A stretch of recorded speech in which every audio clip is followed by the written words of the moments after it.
நிறைய பேர் பாத்தீங்கன்னா இந்த டைம் ஆஃப் பீரியட்ல விவசாயம் சம்பந்தப்பட்ட விஷயத்துல அதிகம் நாட்டம் இருக்கும். விவசாயம் சம்பந்தப்பட்ட விஷயங்கள் செழிக்கக்கூடிய அமைப்பு அப்படிங்கிறது உண்டு.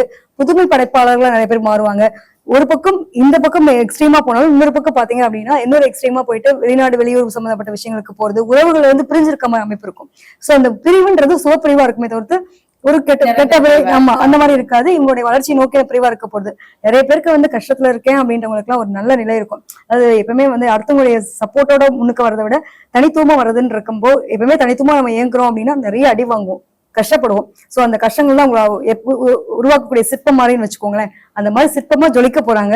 சிற்பத்துக்கு வழி இருக்கதான் செய்யும். அந்த வழி வந்து நல்லதுக்காக தான் அப்படிங்கறத புரிஞ்சுக்கிட்டாங்க அப்படின்னா ரொம்ப சூப்பரா இருப்பாங்க. மீடியா ஓவரால் எல்லாத்துக்குமே நல்ல ஒரு ரிலேட்டடா இருக்கக்கூடிய அமைப்பு குரு இருக்கிறதுனால ரொம்ப நல்லா இருக்கு. பாதுகாப்பா இருக்கக்கூடிய விஷயங்கள் அதான் ஆரம்ப காலத்துல ஒரு 6 மாசமும் அடுத்த ஒரு 6 மாசம் வாழ்க்கையில நிறைய மாற்றங்கள் அப்படிங்கறத சந்திக்க போறாங்க அப்படிங்கறத பாத்துக்கலாம். நிதானமா செயல்படுங்க. மனசை வந்து அலைப்பாய விடக்கூடாது. இவங்களை என்னன்னா இவங்களுக்கு மிகப்பெரிய பிரச்சனையே என்ன அப்படின்னா மனம் வந்து தெளிவு இருக்காது. ரொம்ப குழப்ப நிலையிலே இருப்பாங்க. முடிவெடுக்க முடியாத தடுமாற்றம் வந்துட்டே இருக்கும். அதை மட்டும் கொஞ்சம் ஆசோசியேஷன் இல்லாம இருந்தாங்க அப்படின்னா சூப்பரா இருக்கும்.